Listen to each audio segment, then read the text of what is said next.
ஹாய்ங்க, அனைவருக்கும் வணக்கம். இன்னைக்கு நம்ம ஸ்டடி பிளான் வந்து கொடுத்துருக்கோம் இல்லைங்க. அதுல ஃபர்ஸ்ட் வீக் வந்துட்டு என்ன படிக்க போறேன்னு டே வைஸ் உங்களுக்கு நீட்டா கொடுத்துட்டேன். 13ஆம் தேதி என்ன படிக்கணுங்கிறதையும் நீட்டா வந்து கொடுத்துருக்குறேன். 6th முதல் இயல் படிக்கணும், 11th இந்திய பொருளாதாரம் ஃபர்ஸ்ட் லெசன் படிக்கணும். புரியுதுங்களா? பேசிக் மேக்ஸ்ல நான் உங்களுக்கு கியூப் ஸ்கொயர்ல படிக்க சொல்லியிருக்கேன், அதையும் படிச்சுக்கோங்க. செகண்ட் டே வந்துட்டு இந்திய பொருளாதாரம் சுதந்திரத்திற்கு முன்னரும் பின்னரும் இந்த லெசனுங்க. இது செகண்ட் டே தான். நான் முன்னாடியே உங்களுக்கு பதிவு கொடுத்துருவேன். நீங்க ஆல்ரெடி படிச்சு முடிச்சவங்கன்னா இது வேணா யூஸ் பண்ணிக்கோங்க, இல்லைன்னா நெக்ஸ்ட் டே படிச்சுக்கோங்க. சரிங்க. சப்போஸ் புதுசா யாராவது ஜாயின் பண்ணணும்னு நினைக்கிறீங்கன்னா டெலிகிராம் சேனல் லிங்க் வந்துட்டு டிஸ்கிரிப்ஷன்ல கொடுத்துருக்குறேன். அதுல இன்ஃபர்மேஷன் என்கிட்ட கேளுங்க, நான் உங்களுக்கு என்ன ஏதுன்னு சொல்லிடுறேன். ஓகேங்க. சுதந்திரம் எந்த விலைக்கும் ஈடாகாது. சுதந்திரம் வாழ்வின் சுவாசம். வாழ்வதற்காக மனிதன் எதை கொடுக்க மாட்டான்? இந்த கூற்று யார் சொல்லியிருக்கா அப்படின்னு பாத்தீங்கன்னா டெய்லர் கோவன். இந்த கூற்று படிச்சுக்கோங்க, யார் சொல்லியிருக்காங்கிறத படிச்சுக்கோங்க. டெய்லர் கோவன். அடுத்து, ஆங்கிலேயர் காலத்துல இந்திய பொருளாதாரம் எப்படி இருந்துச்சுன்னு பாக்கலாங்களா? வாஸ்கோடா காமா அப்படிங்கிறவரு இந்தியாவில் உள்ள கோழிக்கோட்டிற்கு ஃபர்ஸ்ட் வர்றாருங்க. எப்போ அப்படின்னா மே 20 1498 வராரு. எப்பங்க? மே 20 1498. அப்போ வந்ததற்கு பின்னரே இந்தியாவில் ஐரோப்பாவுடனான கடல் வாணிகம் வந்துட்டு நல்லா இருந்துச்சு, அப்பதான் வந்து ஸ்டார்ட் ஆச்சு அப்படிங்கிற மாதிரி சொல்லியிருப்பாங்க. அப்போ ஃபர்ஸ்ட் வந்து ஆங்கிலேயர் யாருங்க? Vasco da gamma. எங்க வந்திருக்கிறாரு? நம்ம இந்தியா கோழிக்கோட்டுக்கு வந்திருக்கிறாருங்க. எந்த வருஷம் அப்படின்னா 1498 மே 20 வந்திருக்கிறாரு. அடுத்த பாயிண்ட், போர்ச்சுகீசியர் வந்து எப்போ வந்திருக்காங்க, யார் யார் எப்பப்ப வந்திருக்கிறாங்கிற வருஷத்தை மட்டும் நீங்க நோட் பண்ணி வச்சுக்கோங்க. போர்ச்சுகீசியர்கள் 1510 இருந்து கோவாவுடன் வாணிகம் செய்து வந்தனர். புரியுதுங்களா? அப்போ ஃபர்ஸ்ட் யார் வந்தாங்க? கோழிக்கோட்டிற்கு ஃபர்ஸ்ட் யார் வந்தாங்க? Vasco da gamma. எப்பங்க? மே 20 1498. 1510 யாருங்க வந்தா? போர்ச்சுகீசியர்கள். புரியுதுங்களா? அடுத்து, கிழக்கிந்திய கம்பெனி எப்போ வந்துச்சு? ஈஸ்ட் இந்தியன் கம்பெனி 1601 வந்து வந்திருக்கிறாங்க. ஆங்கிலேயர்கள் இந்திய பெருங்கடல் வழி வாணிகத்தை தொடங்கினர். அதாவது கிழக்கிந்திய கம்பெனி ஆரம்பிக்கப்பட்டவுடன் ஆங்கிலேயர்கள் இந்திய பெருங்கடல் வழி வாணிகத்தை தொடங்கியிருக்காங்க. எப்போ? 1601. ஃபர்ஸ்ட் 1498 மே 20, அது வாஸ்கோடா காமா. அதுக்கப்புறம் போர்ச்சுகீசியர்கள் 1510. அப்புறம் 1601 வந்து யாருங்க? ஆங்கிலேயர்கள். சரிங்களா? East Indian company. அடுத்து 1614 சர் தாமஸ் ரோ ஜஹாங்கீரிடமிருந்து தொழிற்சாலைகள் அமைக்க அனுமதி பெறுவதில் வெற்றி பெற்றதுடன் இந்தியாவின் பல்வேறு பகுதிகளை மெதுவாக ஆக்கிரமிப்பு செய்தார். எப்படிங்க? யார்கிட்ட இருந்து? சர் தாமஸ் ரோ அப்படிங்கிறவரு ஜஹாங்கீர் கிட்ட இருந்து. இந்த ஜஹாங்கீர்லாம் நான் பின்னாடி வந்துட்டு உங்களுக்கு ஹிஸ்டரியில நடத்துவேன். ஓகேங்களா? 1614 சர் தாமஸ் ரோ ஜஹாங்கீரிடமிருந்து தொழிற்சாலைகள் அமைக்க அனுமதி பெறுவதில் வெற்றி பெற்றதுடன் இந்தியாவின் பல்வேறு பகுதிகளை மெதுவாக ஆக்கிரமிப்பு செய்தார். ஓகேங்களா? யார்கிட்ட வந்து அனுமதி வாங்கினாங்க, எந்த வருஷம், அதெல்லாம் பார்த்துக்கணும் நீட்டா. பிளாசி போருக்கு 100 ஆண்டுகளுக்கு பின் கிழக்கிந்திய கம்பெனியின் ஆட்சி இறுதியாக ஒரு முடிவுக்கு வந்தது. என்ன போருங்க? பிளாசி. இது அப்படியே பாலிட்டிக்கு வருங்க உங்களுக்கு. பிளாசி போருக்கு 100 ஆண்டுகளுக்கு பின் ஈஸ்ட் இந்தியன் கம்பெனி, கிழக்கிந்திய கம்பெனியின் ஆட்சி இறுதியாக முடிவுக்கு வந்தது. எந்த போருக்கு பின்னாடி? பிளாசி போர். 1858 ஆங்கில பாராளுமன்றம் இந்தியாவை ஆளும் அதிகாரத்தை கிழக்கிந்திய கம்பெனி கிட்ட இருந்து ஆங்கிலேய அரசுக்கு மாற்றி ஒரு சட்டம் இயற்றியது. எந்த வருஷம்? 1858. நீங்க இதுல என்ன படிக்கிறீங்களோ இதுதான் வந்து பாலிட்டிக்கும் ஹிஸ்டரியா வந்து நீங்க படிக்கிற மாதிரி வரும். புரியுதுங்களா? 1858 ஆங்கில பாராளுமன்றம் இந்தியாவை ஆளக்கூடிய அந்த அதிகாரத்தை கிழக்கிந்திய கம்பெனி கிட்ட இருந்து ஆங்கிலேய அரசுக்கு மாற்றி ஒரு சட்டம் இயற்றியது. புரியுதுங்களா? பிரிட்டன் நாடு இந்தியாவை காலனி ஆதிக்கத்தின் கீழ் 200 ஆண்டுகளுக்கும் மேலாக சீரழித்து வந்தது. எப்படிங்க? பிரிட்டன் என்னங்க பண்ணிருக்குது? 200 வருஷம். பாத்துக்கோங்க எவ்வளவு நாள் வச்சு நம்மள என்ன கொடுமையெல்லாம் பண்ணிருக்கிறாங்க. அடுத்து, வரலாற்று பொருளியல் வல்லுநர்கள் 3 கட்டங்களாக பிரிச்சிருக்கிறாங்க. ஓகேங்களா? என்னென்ன? இந்த மூலதனம், வணிக மூலதனம், தொழில் மூலதனம், நிதி மூலதன காலம் சொல்லிட்டு 3 இதா வந்துட்டு பிரிச்சிருக்கிறாங்க. ஓகேங்களா? வணிக மூலதன காலம் பொருளியல் அறிஞர்கள் எப்படி எல்லாம் பிரிச்சிருக்காங்கன்னு பார்க்கலாம். வணிக மூலதன காலம் எப்படின்னா 1757 இருந்து 1813 வரையிலான காலம் வணிக மூலதன காலம். ஓகேங்களா? இந்த வருஷங்கள் வந்து நல்லா ஞாபகம் வச்சுக்கணுங்க. 1757 இருந்து 1813 வரையிலான காலம் வணிக மூலதன காலம். புரியுதுங்களா? கிழக்கிந்திய கம்பெனியின் முக்கிய நோக்கம் என்னன்னா இந்திய மற்றும் கிழக்கிந்திய பொருட்களை முற்றுரிமையாக வாணிபம் செய்து லாபம் ஈட்டுவதே ஆகும். ஈஸ்ட் இந்தியன் கம்பெனியோட முழு குறிக்கோளை என்னன்னு பாத்தீங்கன்னா இந்தியா மற்றும் கிழக்கிந்திய பொருட்களை இது எல்லாத்தையும் முற்றுரிமைனா முழுவதும் தனக்கான உரிமை அந்த மாதிரியான வாணிபம் செய்து அதுல இருந்து வந்துட்டு ப்ராஃபிட் பாக்குறது தான் இவங்களோட ஒரே நோக்கமா இருந்திருக்குது. சரிங்களா? அடுத்து தொழில் மூலதன காலம் எந்த வருஷங்கள் பாத்துக்கணும். இது ஞாபகம் வச்சுட்டே வாங்க. 1757 இருந்து 1813 அப்படியே 1813 இருந்து 1858 இந்த வரையிலான காலம் தொழில் மூலதன காலம். புரியுதுங்களா? தொழில் மூலதன காலம். பிரிட்டிஷ் துணிமணிகளின் சந்தையாக இந்தியா விளங்கியது. அப்போ இந்தியா என்னவாக விளங்கிச்சு? பிரிட்டிஷ் துணிமணிகளின் சந்தையாக இந்தியா விளங்கியது. இந்தியாவிலிருந்து மலிவு விலையில் பெறப்பட்ட கச்சா பொருட்கள் இங்கிலாந்திற்கு ஏற்றுமதி செய்யப்பட்டு எங்க நம்ம கிட்ட இருந்து கம்மியான ரேட்டுக்கு பொருட்களை வாங்கி இங்கிலாந்துக்கு ஏற்றுமதி பண்ணி முழுமை பெற்ற பொருட்கள் இந்தியாவிற்கு மறுபடி வருங்க. இங்க இருந்து ஒரு பொருளை வந்துட்டு ஒரு ரா மெட்டீரியல் எடுத்துட்டு போயிட்டு அங்க போய் எல்லாத்தையும் வந்துட்டு இப்போ ஒரு துணி எடுத்துட்டு போறாங்கன்னு வச்சுக்கோங்க. அது அங்க அதாவது வெறும் துணி அங்க கொண்டு போய் நல்ல மாடர்ன் ட்ரெஸ் எல்லாம் தச்சு இங்க கொண்டாந்து ஜாஸ்தி விலைக்கு விற்கிறது. அதான் இந்தியாவிற்கு அதிக விலையில் இறக்குமதி செய்யப்பட்டன. இந்தியாவின் பாரம்பரிய கைவினை பொருட்கள் தூக்கி எறியப்பட்டன. ஆமாங்க, நம்ம வந்து கஷ்டப்பட்டு எல்லாம் வந்து தறியில எல்லாம் நெஞ்சு எல்லாம் பண்ணிருப்போம். இவங்க டிசைனா ட்ரெஸ்ஸை பார்த்தா நம்மளுக்கு ட்ரெஸ் வந்து இறக்கும் போது நம்மளுக்கு சூப்பரா இருக்கே, செம்மையா இருக்கே அப்படின்னு சொல்லி நம்மளுக்கு அதான ஆசை வரும். ஆனா விலையும் அதுதான் கூட. அதனால நம்மளோட பாரம்பரிய கைவினை பொருட்கள் எல்லாமே வந்துட்டு ரொம்ப வீழ்ச்சிக்கு போயிருச்சு. நிதி மூலதன காலம். சரிங்களா? வணிக மூலதன காலம், தொழில் மூலதன காலம், நிதி மூலதன காலம், அந்த வருஷம் பார்த்துக்கோங்க.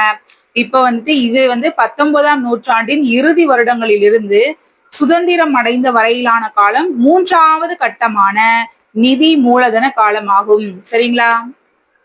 எப்ப இருந்து 19ஆம் நூற்றாண்டுல இருந்து அந்த இறுதி வருடங்கள்ல இருந்து சுதந்திரம் 1947 வரைக்கும் இருக்கக்கூடிய காலம் 3வது காலம். இக்காலகட்டத்தில் வியாபார நிறுவனங்கள், செலாவணி ஏற்றுமதி இறக்குமதி நிறுவனங்கள், மாற்று வங்கிகள் மற்றும் சில மூலதன ஏற்றுமதிகளில் நிதி ஏகாதிபத்தியம் தன்னுடைய ஆதிக்கத்தை செலுத்த தொடங்கியது. என்னென்னங்க பண்ணியிருக்காங்க? வியாபாரம் இந்த காலகட்டத்துல தான் வியாபார நிறுவனங்கள், செலாவணி ஏற்றுமதி இறக்குமதி நிறுவனங்கள், மாற்று வங்கிகள் மற்றும் சில மூலதன ஏற்றுமதிகளில் நிதி ஏகாதிபத்தியம் தன்னுடைய ஆதிக்கத்தை செலுத்த தொடங்கி இருக்குது. இந்திய கைவினை பொருட்கள் நசிவு காலமாகவும் சொல்லப்படுது. புரியுதுங்களா? இந்திய கைவினை பொருட்களுக்கு உலக அளவில் மிகுந்த வரவேற்பு இருந்துச்சு. ஆனா அது வரைக்கும் இருந்துச்சுங்க. இந்திய ஏற்றுமதியில் கையால் நெய்யப்பட்ட பருத்தி, பட்டு ஆடைகள், காலிகோ துணிகள், அலங்கார பொருட்கள் மற்றும் மர சிற்பங்கள் முதன்மையானவையாக இடம்பெற்றிருந்துச்சு. ஏற்றுமதியில பாகுபாடான சுங்க வரி கொள்கை மூலம் பிரிட்டிஷ் அரசு வேண்டுமென்றே இந்திய கைவினை பொருட்களை அளித்தது. புரியுதுங்களா? எல்லாம் இந்த பிரிட்டிஷ்காரன் பண்ற வேலைங்க. நவாப் மற்றும் அரசர்கள் காலம் முடிவுக்கு வந்தவுடன் இந்திய கைவினை பொருள்களை காப்பாற்ற எவருமில்லாத நிலை ஏற்பட்டது. என்ன ஆயிடுச்சுங்க? நவாப்பு அப்புறம் வந்துட்டு அரசர்கள் இவங்களோட காலம் முடிவுக்கு வந்த உடனேயே இந்திய கைவினை பொருள்கள் காப்பாற்றுறதுக்கு யாருமே இல்லாம போயிடுச்சுங்க. கடைசியில அவங்கதான் இருந்தாங்க. அவங்களும் இப்ப இல்லைன்னா அப்புறம் என்னங்க ஆகுறது? இந்திய கைவினை பொருள்களால் இயந்திர தயாரிப்பு பொருள்களுடன் போட்டியிட முடியவில்லை. எப்படிங்க முடியும்? சருன்னு சொல்லி நம்ம வந்துட்டு நெஞ்சு ஒரு சாரிய வந்து இது பண்ணி எடுக்கவே ஒரு 2 days வந்து 3 days ஆகுது அப்படின்னா இவங்க சரசரன்னு வந்து மிஷின்ல ஒரு 100 ட்ரெஸ் தயாரிச்சு எடுக்கிறாங்கன்னா அவங்க கூட நம்மளால போட்டி போட முடியுமா? முடியாது இல்லைங்க. இந்தியாவில் ரயில்வே அறிமுகமான பின் பிரிட்டிஷ் பொருட்களுக்கான உள்நாட்டு சந்தை அதிகரித்தது. என்னாச்சு? அப்போ இப்போ நார்மலாவே இவங்களை கையில பிடிக்க முடியாது. இதுல வந்து ரயில்வே அப்படின்னு சொல்லி பாத்துட்டோம்னா அதுல எல்லா பொருளையும் சட்டுன்னு இறக்க ஆரம்பிச்சிருவாங்க இல்லைங்க. அப்ப உள்நாட்டு சந்தையும் அதிகரிக்க ஆரம்பிச்சிரும். இந்திய நில உடைமை முறைகள். ஜமீன்தாரி ரொம்ப ரொம்ப இம்பார்ட்டன்ட்ங்க. இது நல்லா வந்து மெமரி பண்ணிக்கணும். ஜமீன்தாரி முறை அல்லது நிலச்சுவான்தாரா முறை. ஜமீன்தாரி முறை அல்லது நிலச்சுவான்தாரா முறை. லார்டு காரன் வாலிஸ் இது நான் குறிச்சு காமிச்சிருவா உங்களுக்கு. லார்டு காரன் வாலிஸ் 1793 நிரந்தர சொத்துரிமை சட்டத்தை, இப்ப நீங்க நல்லா இதை படிச்சிட்டீங்கன்னா 8th கூட இது வரும் பாருங்க, வேணாம் நீங்க படிப்பீங்க பின்னாடி. லார்டு காரன் வாலிஸ் எப்பங்க 1793 நிரந்தர சொத்துரிமை சட்டத்தை அறிமுகப்படுத்திய பிறகு, நிரந்தர சொத்துரிமை சட்டத்தை யாருங்க அறிமுகப்படுத்தினது? லார்டு காரன் வாலிஸ். இப்பவே மெமரி பண்ணணும். லார்ட் நம்ம கடவுள் தான்ப்பா, எல்லா சொத்துரிமையும் வந்துட்டு நம்மளுக்கு சட்டத்தை வந்து இது பண்ணியிருக்காரு. அப்ப சொத்துனாலே லார்டு கடவுள் வந்து நம்மளுக்கு மனசு வச்சாதான் எல்லாம் கிடைக்கும். ஏதோ ஒன்று ஞாபகம் வச்சுக்கோங்க. 1793 புரியுதுங்களா? அதுக்கப்புறமா ஜமீன்தாரி முறையை ஆங்கில கிழக்கிந்திய கம்பெனி உருவாக்கியது. ஜமீன்தாரி முறையை யாருங்க வந்து உருவாக்கி இருக்கிறா? ஆங்கில கிழக்கிந்திய கம்பெனி. புரியுதுங்களா? ஓகே. சொத்துரிமை சட்டத்தை அறிமுகப்படுத்தினது யாருங்க? லார்ட் காரன் வாலிஸ் 1793. ஜமீன்தாரி முறையை ஆங்கில கிழக்கிந்திய கம்பெனி வந்து உருவாக்கி இருக்குது. ஈஸ்ட் இந்தியன் கம்பெனி ஜமீன்தாரி முறையை வந்துட்டு உருவாக்கி இருக்குது. இம்முறையின் நிலச்சுவான்தாரர்களும் ஜமீன்தாரர்களும் நிலத்தின் சொந்தக்காரர்களாக அறிவிக்கப்பட்டு நில வருவாயை அரசுக்கு செலுத்த வேண்டிய முழு பொறுப்பும் அவர்களிடமே வழங்கப்பட்டது. புரியுதுங்களா? இம்முறையில் நில சுவாந்தார்களும் யாருங்க? நில சுவாந்தாரர்கள், ஜமீன்தார்கள் நிலத்தின் சொந்தக்காரர்களாக அறிவிக்கப்பட்டாங்க. எந்த முறையிலங்க? இந்த முறையை நல்லா பாத்துக்கோங்க. ஜமீன்தாரி முறை அல்லது நிலச்சுவாந்தாரா முறை ரெண்டுமே ஒண்ணுதாங்க. ஜமீன்தாரி முறையினாலும் ஒண்ணுதான், நிலச்சுவாந்தாரா முறையினாலும் ஒண்ணுதான். புரியுதுங்களா? இந்த இதுல யாருக்கு நிலத்து இதெல்லாம் வந்து கொடுத்துருக்காங்க அப்படின்னா, நில சுவாந்தார்கள், ஜமீன்தார்கள். புரியுதுங்களா? இவங்கதான் நிலத்தோட சொந்தக்காரங்களாக அறிவிக்கப்பட்டு நில வருவாயை அரசுக்கு செலுத்த வேண்டிய முழு பொறுப்பும் இவங்க கிட்டயே ஒப்படைச்சிட்டாங்க. நீங்களே வந்து எல்லாமே வந்து பாத்துக்கோங்க அப்படிங்கிற மாதிரி. வசூலிக்கப்பட்ட நில வருவாயில் எப்படி 11ல் 10 பங்கு, 11ல் 10 பங்கு. புரியுதுங்களா? 10 பங்கு அரசுக்கு செலுத்தப்பட வேண்டும் என்றும் மீத தொகை ஜமீன்தாரர்களுக்கான ஊதியமாகவும் அறிவிக்கப்பட்டது. அப்போ நீங்க வந்து வசூலிக்கிறீங்க, ஓகே, நில வருவாய் வசூலிக்கிறீங்க 10, அதாவது 11ல் 10 பங்கு அரசுக்கு கொடுத்துருங்கப்பா, மீதி ஒரு பங்கு ஜமீன்தார்கள் நீங்க வந்து உங்களோட சேலரியா வச்சுக்கோங்க அப்படிங்கிற மாதிரி. அப்போ இது வரைக்கும் நம்ம என்ன பார்த்திருக்கிறோங்க? ஜமீன்தாரி முறை அல்லது நிலச்சுவாந்தார முறை. நிரந்தர சொத்துரிமை சட்டத்தை யாருங்க அறிமுகப்படுத்தினா? நம்ம லார்ட் கடவுள் அப்படின்னு வச்சுக்கோங்க. லார்ட் காரன் வாலிஸ் 1793. புரியுதுங்களா? ஜமீன்தாரி முறையை ஆங்கில கிழக்கிந்திய கம்பெனி தான் வந்து உருவாக்கி இருக்குது. இப்போ ஓகே, முழு பொறுப்பும் யார்கிட்டங்க இந்த முறைப்படி ஒப்படைச்சிருக்காங்க? ஜமீன்தார்கள், நிலச்சுவாந்தார்கள். அவங்க 10ல் 11 பங்கு அரசுக்கு கொடுக்கணும், மீதி இருக்க ஒரு பங்கு அவங்களுக்கு சேலரியா வச்சுக்கணும். முடிஞ்சுங்களா? இது இப்பவே மெமரி பண்ணிருங்க, ரொம்ப வந்து இம்பார்ட்டன்ட். மகள்வாரி முறை அல்லது இனவாரி முறை. மகள்வாரி முறை அல்லது இனவாரி முறை. இம்முறை அறிமுகப்படுத்தப்பட்டு பின்னர் மத்திய பிரதேசம் மற்றும் பஞ்சாபிற்கு விரிவுபடுத்தப்பட்டது. அப்போ மத்திய பிரதேசம் மற்றும் பஞ்சாபிற்கு என்ன முறைங்க விரிவுபடுத்தப்பட்டிருக்கு? மகள்வாரி முறை அல்லது இனவாரி முறை. புரியுதுங்களா? மகள்வாரி முறை. மகள் என் இனமடா, என் இனமடா மகள் அப்படிங்கிற மாதிரி ஞாபகம் வச்சுக்கோங்க. மகள்வாரி முறை அல்லது இனவாரி முறை ரெண்டுமே ஒண்ணுதான். மத்திய பிரதேசம், பஞ்சாப். புரியுதுங்களா? அதாவது மத்தியான டைம்ல என் பொண்ணு என்ன பண்ணுவா? அப்படியே பஞ்சா பறந்துருவா. புரியுதுங்களா? பஞ்சா பறந்துருவா. ஏன்னா அவளுக்கு சாப்பிட பிடிக்காது. அதனால என் மகள் வந்துட்டு நான் சின்ன பிள்ளையில எப்படி இருந்தனோ அதே மாதிரியே இருக்காடா, அப்படியே சிட்டா பறந்துருவாங்கிற மாதிரி நம்ம இங்க பஞ்சா பறந்துருவான்னு சொல்லி அப்படியே ஒரு ஷார்ட்கட் மாதிரி வச்சுக்கலாங்க. என் மகள் இனமடா. நான் எப்படி சின்ன பிள்ளையில வந்து மத்தியானம் சாப்பாடு ஒழுக்கமா சாப்பிட மாட்டேனோ, இவ்வளவு இந்த சாப்பாடை பட்டா அப்படியே வந்து பஞ்சா பறந்துருவாடா அப்படிங்கிற மாதிரி. இது உங்களுக்கு ஷார்ட்கட் வேணும்னா யூஸ் பண்ணிக்கோங்க. ஓகே. இம்முறையில் கிராம மக்களுக்கான குழுவினர் நில சொந்தக்காரர்களாக இருந்து நிர்வாகம் செய்தனர். புரியுதுங்களா? கிராம மக்களான குழுவினர் நில சொந்தக்காரர்களாக, நிலத்துக்கு சொந்தக்காரங்களா அந்த கிராம மக்களே வந்துட்டு இருந்திருக்கிறாங்க. அவங்களே வந்து நிர்வாகமும் செஞ்சிருக்காங்க. ஃபர்ஸ்ட் இதுல வந்துட்டு ஜமீன்தார்கள், நிலச்சுவாந்தார்கள் தான் வந்துட்டு முழு உரிமை இருந்துச்சு. பட் இது கொஞ்சம் பரவாயில்ல. மகள்வாரி முறையில இந்த கிராம மக்கள் குழுவினரே வந்து நிலத்துக்கு சொந்தக்காரங்களாக இருந்திருக்கிறாங்க. அக்குழுவினர் நிலத்தை விவசாயிகளிடம் பிரித்து கொடுத்து அவர்களிடமிருந்து வருவாயை பெற்று அரசுக்கு செலுத்தினர். என்னங்க? நிலத்தை விவசாயிகளுக்கு வந்துட்டு இந்த குழு இருக்குறாங்களங்க. இப்ப ஒரு கிராமம் இருக்குது, அதுல வந்துட்டு ஒரு தலைவர் இருப்பாரு, அதுக்குன்னு ஒரு குழு இருக்குல்லைங்க. அவங்க என்ன பண்றாங்கன்னா விவசாயிகளுக்கு எல்லாத்தையும் இந்தாப்பா இந்தாப்பான்னு கொஞ்சம் கொஞ்சமா பிரிச்சு கொடுத்துட்டு அவர்களிடமிருந்து வருவாயை பெற்று அவங்க கிட்ட இருந்து அந்த வரக்கூடிய அந்த வருமானத்துல வாங்கி அரசுக்கு கொடுக்குறாங்க. மகள்வாரி இனவாரி முறைக்கு என்ன ஷார்ட்கட்டுங்க? என் மகள் என் இனமடா, மத்தியானம் ஆனா அப்படியே சாப்பாட பார்த்தா பஞ்சா பறந்துருவாடா அப்படிங்கிறத ஞாபகம் வச்சுக்கோங்க. இதுல கிராம மக்கள் குழுவினர் தான் வந்துட்டு நிலத்துக்கு சொந்தக்காரங்களா இருக்காங்க. இவங்க எல்லாத்துக்கும் விவசாயிகளுக்கு எல்லாம் பிரிச்சு கொடுத்துட்டுங்க அதுல இருந்து வரக்கூடிய வருவாயை வந்துட்டு அரசுக்கு வந்துட்டு இது பண்ணிருக்காங்க, கட்டியிருக்காங்க. அடுத்து ரயத்வாரி முறை அல்லது சொந்த சாகுபடி முறை. ரயத்வாரி முறை அல்லது சொந்த சாகுபடி முறை, இந்த முறை ஃபர்ஸ்ட் தமிழ்நாட்டுலதான் வந்துட்டு அறிமுகப்படுத்தி இருக்கிறாங்க. அப்போ இதுவும் நல்லா பார்த்து வச்சுக்கோங்க. எந்த முறை ஃபர்ஸ்ட் தமிழ்நாட்டுல அறிமுகப்படுத்தி இருக்கிறாங்க? ரயத்வாரி முறை அல்லது சொந்த சாகுபடி. நம்ம சொந்த நாடு தமிழ்நாடு, புரியுதுங்களா? அப்ப ரயத்வாரி முறை, சொந்த சாகுபடி முறை. மகாராஷ்டிரா, குஜராத், அசாம், கூர்க், கிழக்கு பஞ்சாப், மத்திய பிரதேசம் இந்த இடங்களுக்கு விரிவுபடுத்தப்பட்டது. அப்போ எந்தெந்த இடத்துக்குங்க விரிவுபடுத்தப்பட்டிருக்கு? மகாராஷ்டிரா, குஜராத், அசாம். அதாவது இப்படி வச்சுக்கோங்க, மகான்கள் எல்லாம் எங்க இருப்பாங்க? குஜராத்ல தான் இருப்பாங்க மகான்கள் எல்லாம், புரியுதுங்களா? இல்லைன்னா நம்ம மகாத்மா காந்தி வந்து குஜராத்தை சேர்ந்தவர், அவரோட ஃப்ரெண்டு தான் வந்துட்டு ஷாமு, அஷாம் ஷாமு. இவங்க வந்துட்டு கூர்க்கு சொல்லுவாங்க இல்லைங்க, கூட்ஸ் வண்டின்னு சொல்லுவாங்களா, அது மாதிரி கூர்க்கு வண்டியில வந்துட்டு எங்க வர்றாங்க? இங்க நம்ம ஊருக்கு வந்துட்டு வர்றாங்க. எதுக்குன்னா மத்தியான டைம்ல பஞ்சு மிட்டாய் வாங்கி சாப்பிடலான்னு நம்ம தமிழ்நாட்டுக்கு வர்றாங்களாமா. சும்மா எல்லாத்துக்கும் ஒரே மாதிரி போடாம இந்த மாதிரி காமெடியா ஷார்ட்கட் போட்டோம்னா இந்த காமெடியை வச்சாது உங்களுக்கு ஞாபகம் வரும் இல்லையா, அதுக்காக தான், புரியுதுங்களா? ஓகேங்க. அப்போ சொந்த நாடுனா சொந்த சாகுபடி நம்ம தமிழ்நாடு ஞாபகம் வச்சுக்கோங்க. அதாவது மகாத்மா காந்தி என்ன பண்றாரு? குஜராத் தானேங்க மகாத்மா காந்தி, அங்கதானே பிறந்தாருங்க. அவர் வந்து என்ன பண்றாரு? அவர் ஃப்ரெண்டு ஷாம் கூட கூர்க்கு வண்டியில, கூட்ஸ் வண்டி அதுல வந்துட்டு வர்றாருங்க. வந்து எதுக்கு வர்றாரு அப்படின்னு பாத்தீங்கன்னா பஞ்சு மிட்டாய், மத்தியான டைம்ல பஞ்சு மிட்டாய் வாங்கி சாப்பிட வர்றாரு. சோ கிழக்கு பஞ்சாப் மற்றும் மத்திய பிரதேசம் இந்த இடங்களுக்கு விரிவுபடுத்தப்பட்டது. சூப்பருங்களா? ஓகே. பிடிச்சிருந்தா யூஸ் பண்ணிக்கோங்க, இல்லைன்னா என்னடா இதுல ஒரு ஷார்ட்கட்டான்ட்டு நீங்க ஒரு ஷார்ட்கட்டை போட்டுக்கோங்க. ஓகேங்க.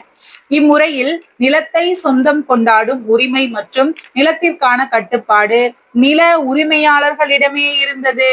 அப்போ நிலத்தை சொந்தம் கொண்டாடக்கூடிய உரிமை யாருக்கிட்டங்க இருந்துச்சு? அந்த நிலத்துக்கு உரிய அந்த உரிமையாளர்கிட்டே இருந்துச்சுங்களாமா. சரிங்களா? இம்முறை குறைந்த அடக்குமுறை உடையதாக இருந்தது. இதுவுமே ஓரளவுக்கு பரவாயில்ல மாதிரிதான் இருக்குது. ஃபர்ஸ்ட் மட்டும்தான் கொஞ்சம் மோசமா இருந்துச்சு இல்லைங்களா? இம்முறை குறைந்த அடக்குமுறை உடையதாக இருந்தது. என்னங்க பாத்திரலாங்களா? ஓகே. ரைத்துவாரி முறை அல்லது சொந்த சாகுபடி முறை. இம்முறை முதலில் தமிழ்நாட்டில் அறிமுகம் செய்யப்பட்டு பின்னர் மகாராஷ்டிரா, குஜராத், அசாம், கூர்க்கு, கிழக்கு பஞ்சாப், மத்திய பிரதேசம் இந்த இடங்களுக்கு அப்படியே வந்து விரிவுபடுத்தியிருக்காங்க. இந்த முறையில நிலத்தை சொந்தம் கொண்டாடும் உரிமை மற்றும் நிலத்திற்கான கட்டுப்பாடு நில உரிமையாளர்களிடமே இருந்தது. இம்முறை குறைந்த அடக்குமுறை உடையதாக இருந்தது. அப்ப இருக்கக்கூடியதிலேயே ரொம்ப குறைந்த அடக்குமுறை உடையதான வரி எதுங்க? இந்த ரைத்து வாரி அல்லது சொந்த சாகுபடி முறை. எங்கெங்க ஃபர்ஸ்ட் இது பண்ணிருக்காங்க? நம்ம தமிழ்நாட்டுலதான் இன்ட்ரோ பண்ணிருக்காங்க. ஓகே. அடுத்து தொழில் மற்றும் காலனித்துவ முதலாளித்துவம் என்னன்னு பாக்கலாங்களா? 19ஆம் நூற்றாண்டின் தொழில் வளர்ச்சி எப்படி இருந்துச்சுன்னா 19ஆம் நூற்றாண்டின் இறுதியில் 36 சணல் ஆலைகளும், எத்தனைங்க? 19ஆம் நூற்றாண்டின் கடைசியில 36 சணல் ஆலைகளும் 194, அதாவது 194 பருத்தி ஆலைகளும் அதிக எண்ணிக்கையிலான தொழில் பூங்காக்களும் இருந்தன. புரியுதுங்களா? நல்லா வந்து கவனிச்சுக்கணும். 19ஆம் நூற்றாண்டின் கடைசியில என்னெல்லாம் இருந்திருக்கு? 36 சணல் ஆலை இருந்திருக்குதுங்க, 194 பருத்தி ஆலைகள் இருந்திருக்கு, அதிக எண்ணிக்கையிலான தொழில் பூங்காக்களும் இருந்திருக்குது. நிலக்கரி உற்பத்தி ஆண்டுக்கு 6 மில்லியன் டன்களாக உயர்ந்தது. அப்போ நிலக்கரி உற்பத்தி எத்தனை மில்லியன் டன்களாக அங்க உயர்ந்திருக்கு? 6 மில்லியன் டன்களாக உயர்ந்திருக்கு. எப்பங்க? 19ஆம் நூற்றாண்டின் கடைசி அந்த டைம்ல 36 சணல் ஆலைகள், 194 பருத்தி ஆலைகள், அதிக எண்ணிக்கையிலான தொழில் பூங்காக்களும் வந்து இருந்திருக்குது. நிலக்கரியோட உற்பத்தி ஆண்டுக்கு வருஷம் 6 மில்லியன் டன்களாக உயர்ந்துட்டே இருந்திருக்குது. புரியுதுங்களா? இந்த 11th மட்டும்தான் கொஞ்சம் இதா இருக்கிற மாதிரி இருக்குங்க. ஏன்னா முழுக்க நம்ம குரூப் 4க்கு இதுல இருந்து கேள்வி எல்லாம் எடுப்பாங்க. அது போக நான் கொஞ்சம் அவுட் சோர்ஸும் உங்களுக்கு தர்றேன். நீங்க இப்பவே அவுட் சோர்ஸ்ன்னு கேட்டு படிக்கிறதுக்கு உங்களுக்கு பயமாயிருங்க, எல்லாத்தையும் மொத்தமா கொடுத்தனா. 20ஆம் நூற்றாண்டின் தொழில் முன்னேற்றம். இந்த காலகட்டத்துல ஃபர்ஸ்ட் என்னங்க பார்த்தோம், 36 சணல் பார்த்தோமா? ஆமா. இங்க 70க்கும் மேற்பட்ட பருத்தி ஆலைகள், 30க்கும் மேற்பட்ட சணல் ஆலைகள் வந்துட்டு அமைக்கப்பட்டிருக்கு. புரியுதுங்களா? அப்ப 70க்கும் மேற்பட்ட பருத்தி ஆலைகளும் 30க்கும் மேற்பட்ட சணல் ஆலைகளும் அமைக்கப்பட்டது. எப்போ அப்படின்னா 20ஆம் நூற்றாண்டுல. புரியுதுங்களா? நிலக்கரி உற்பத்தி 2 மடங்கானது. முதல்ல 6 மில்லியன் பார்த்தாங்களா? 6 மில்லியன் டன்களாக இருந்துச்சுன்னு பார்த்தோமா? அப்போ டபுள் டபுள் த அமௌண்ட் ஆயிடுச்சு. அப்பனா 12. புரியுதுங்களா? 12 மில்லியன் ஆயிடுச்சு. நிலக்கரி உற்பத்தி 2 மடங்கு ஆயிடுச்சு. இரும்பு எஃகு தொழிற்சாலைகளுக்கான அடித்தளம் அமைக்கப்பட்டது எந்த நூற்றாண்டு? 20ஆம் நூற்றாண்டு. இரும்பு எஃகு தொழிற்சாலைகளுக்கான அடித்தளமும் அமைக்கப்பட்டது. ரயில்வே அமைப்பு விரிவுபடுத்தப்பட்டது. புரியுதுங்களா? ரயில்வே அமைப்பு விரிவுபடுத்தப்பட்டது. 1924 முதல் 1939 வரையிலான காலகட்டத்தில் பல்வேறு பெரிய நிறுவனங்களான இரும்பு, எஃகு, பருத்தி, நெசவாலைகள், சணல், தீப்பெட்டி, சர்க்கரை, காகித மற்றும் காகித கூழ் நிறுவனங்கள் போன்றவை பாதுகாப்பு வளையத்தின் கீழ் கொண்டு வரப்பட்டன. அப்போ எதெல்லாம் பாதுகாப்பு வளையத்தின் கீழ் கொண்டு வந்திருக்காங்க? எந்த காலகட்டத்திலையும் பாத்துக்கணும். 1924 இருந்து 1939. புரியுதுங்களா? 1924 இருந்து 1939 வரையிலான காலகட்டத்தில் பல்வேறு பெரிய நிறுவனங்களான இரும்பு, எஃகு, பருத்தி, நெசவாலைகள், சணல், தீப்பெட்டி, சர்க்கரை, காகிதம் மற்றும் காகித கூழ் இந்த நிறுவனங்கள் எல்லாமே பாதுகாப்பு வளையத்தின் கீழ் கொண்டு வரப்பட்டிருக்கு. சூப்பருங்க. அடுத்து 1991க்கு முந்தைய முக்கிய தொழிற்கொள்கைகள். 1948 தொழிற்கொள்கை தீர்மானம் பார்க்கலாங்களா? இந்த வருஷம் முக்கியங்க. 1498ஆம் ஆண்டு ஏப்ரல் 6 அன்று தனது முதல் தொழிற்கொள்கையை அறிவித்தது. அப்ப முதல் தொழிற்கொள்கை எப்பங்க? 1948 ஏப்ரல் 6. 1948 ஏப்ரல் 6.